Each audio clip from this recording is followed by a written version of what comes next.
Hi everyone, welcome to today's devotion for January 2nd.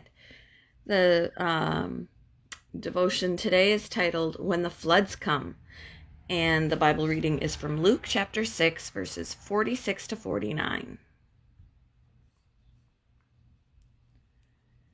Why do you call me Lord, Lord, and do not do what I say? As for everyone who comes to me and hears my words and puts them into practice, I will show you what they are like. They are like a man building a house who dug deep down and laid the foundations on rock.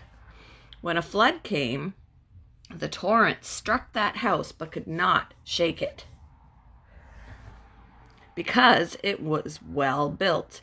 But the one who hears my words and does not put them into practice is like a man who built a house on the ground without a foundation. The moment the torrent struck that house, it collapsed, and its destruction was complete.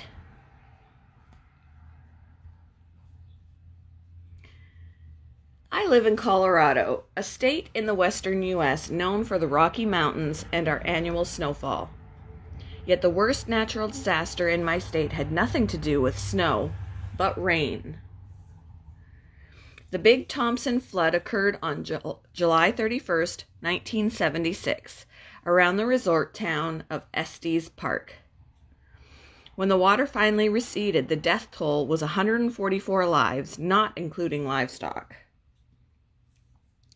In the wake of that disaster, significant studies were done in the area, especially in regard to the foundation of roads and highways.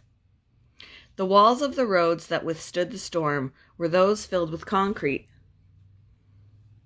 In other words, they had a sure and strong foundation. In our lives, the question is not if the floods will come, but when. Sometimes we have advance notice, but usually not. Jesus stresses a strong foundation for such times, one built by not just hearing his words, but also by living out the gospel. That practice is almost like pouring concrete into our lives. When the floods come, and they will, we can withstand them because we've been well built. The absence of practice leaves our lives vulnerable to collapse and destruction. It's the difference between being wise and foolish.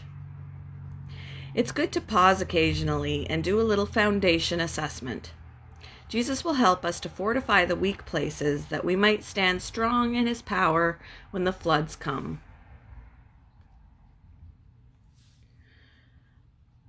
What weak spots need attention in your life, and how might you work on them? Thank you for joining me for today's devotion, and I hope you all have a wonderful day.